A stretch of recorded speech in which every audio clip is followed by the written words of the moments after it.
Саламатсыз, эфирда Татарстанның көньяк-көнчыгыш хәбәрләре, студияда Резида Шамсуллина. Бүгенге программада Әлмәт балалар хастаханәсендә гомуми наркоз астында беренче стоматологик операция үтте. Аны үсешендә үзенчәлекләре булган балага ясадылар. Россия тимер юллары хезмәткәрләре һәм автоинспекторлар халыкка юл йөрү кагыйдәләрен үтәргә кирәклеген искәрттеләр. Ел башыннан илнең тимер юл кишүләрендә 122 юл транспорт һәлакәте теркәлгән. Аларда 30дан артык кеше һәлак булган. Әлмәттән махсус хәрби операция зонасына гуманитар йөкнең чираттагы партиясын җибәрделәр. Машина 430-нчы полкка юнәлде. Әлмәт балалар хастаханәсендә гомуми наркоз астында беренче стоматологик операция узды. Аны үсешендә үзенчәлекләре булган балага ясадылар. Мондый чараны даими нигездә кертергә планлаштыралар дип сөйләде хастаханәнең баш табибы. Операция 3 сәгатькә якын дәвам итә, соңнан бала күпмедер вакыт күзәтү астында була. Операция өстәлендә 6 яшьлек бала, үсешендә үзенчәлекләре булган кыз һәм аңа тешендәге пульпитны дәваларга кирәк. Моны бары тик гомуми седация астында гына эшләргә мөмкин. Әгәр элегрәк аны башка шәһәргә җибәрсәләр, хәзер операцияны Әлмәт балалар шәһәр хастаханәсендә башкаралар. Ребенок предварительно готовится к этим манипуляциям. Бала алдан бу манипуляцияларга әзерләнә, ягъни теләдем дә шул ук көнне килдем түгел. Бала билгеле бер тикшерүләр исемлеген узарга тиеш, педиатрлардан һәм неврологлардан гомуми анестезия өчен каршы күрсәтмәләр булмаган нәтиҗәләр алырга тиеш. Баланы караганнан соң наркозга әзерлиләр. Барысы да тәҗрибәле табиблар җитәкчелегендә уза. Реанимациядә тиз һәм сыйфатлы да эшләү өчен 5 кешедән торган команда булдырылган. Һәр белгеч үз эшен башкара. Диана Сыраева 10 ел инде балалар теш табибы булып эшли. Һәм гомуми авыртуны баса торган дару астында дәвалануның ихтыяҗы зур ди ул. Үсешләрендә үзенчәлекләре булган балаларга, нәниләргә һәм медицина тыкшынуыннан башка куркуларын баса алмаучыларга, шулай ук тешләре нык зарарланган яшь пациентларга аерым игътибар кирәк. Поэтому мы ждали этого очень долго. Шуңа күрә без моны бик узак көттек һәм шуны билгеләп үтәсем килә. Вакыт уза, без үсә барабыз һәм иң мөһиме безнең барыбыз өчен дә балаларга вакытында сыйфатлы ярдәм күрсәтү мөмкинлеге булырга тиеш.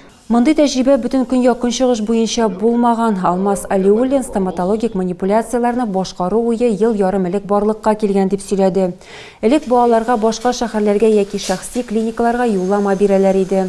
Балалар хастаханәсендә реанимация шартлары, табибларның җиһазлары һәм компетенциялары мөмкинлек бирә дип өстәде ул. Белгечләрне республика балалар клиник хастаханәсе базасында укыттылар. Проектны гамәлгә ашыру өчен якынча 9 миллион сум акча киткән. Операция 2 сәгатькә якын дәвам итә. Ата-аналар палатада көтә. Процедурадан соң бала стационарда тагын берничә көн күзәтү астында кала. Әлегә мондый операцияларны атнага 2 тапкыр ясаячаклар. 14 яшь тулган укучыларның тормышында яңа этап башланды. Шәһәр балалар китапханәсендә район башлыгы Тимур Нугуманов тантаналы рәвештә балаларга беренче документларын тапшырды. Поздравляем вас! Теперь вы с нами в одной команде. Теперь ты в движении. Либо как даже представляют. Как медаль. Будем с тобой делать, творить добрые дела. Удачи тебе и успехов. Поздравляю. Мәктәп укучысы Лев Шаронов хәзер беренчеләр рәтендә паспорт алу белән бергә ул һәм тагын 15 яшь үсмер беренчеләр хәрәкәте иҗтимагый яшьләр оешмасына керде. Балалар шәһәр китапханәсендә концерт һәм яшь гражданнарга паспортлар тапшыру тантанасы үтте.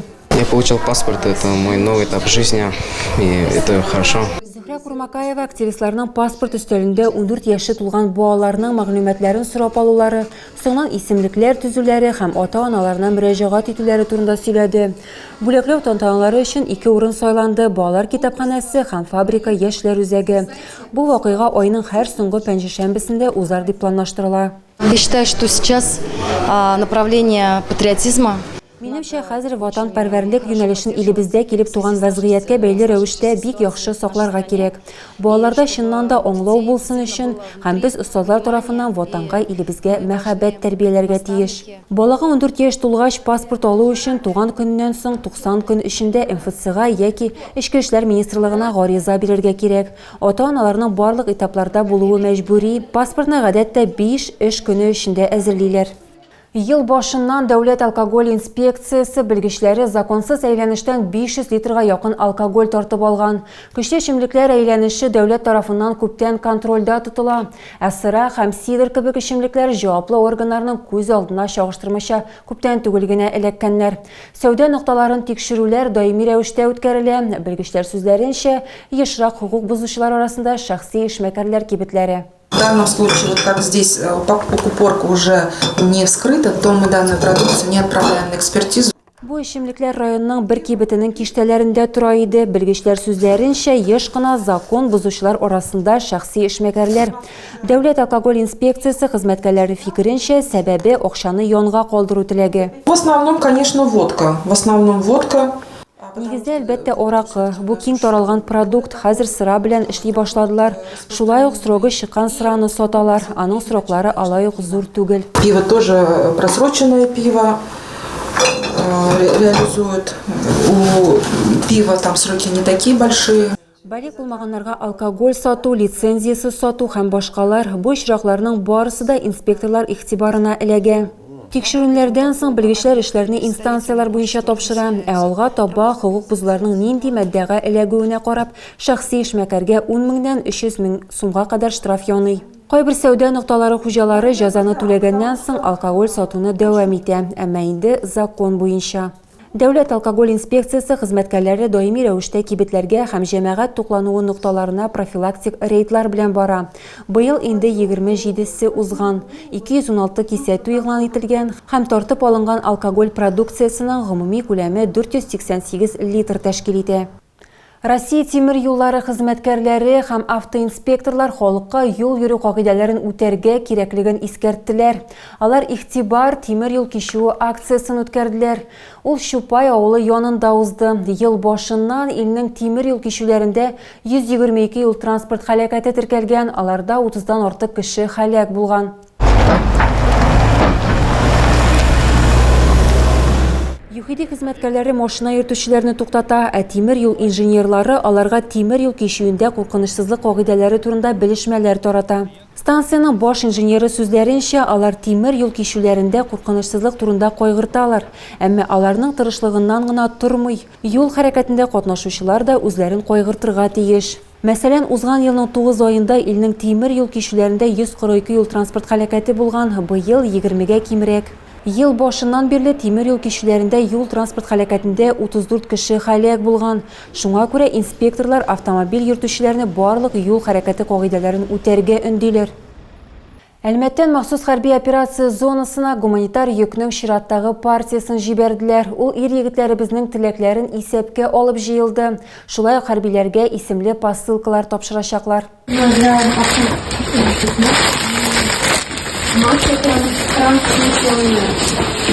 Әлмәт районы хакимияте формалаштырган гуманитар йөк партиясы махсус хәрби операция зонасына юнәлде. Шәһәр активы 430-нчы полк хәрбиләре соравы буенча барысында сатып алган. Бу инженерлык җиһазлары, оргтехника, офис урындыклары, техника өчен запас частьләр һәм башкалар.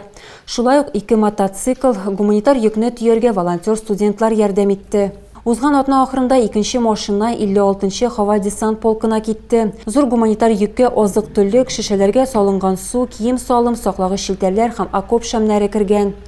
Араларында чылбырлы платформалар һәм исемле посылкалар да бар.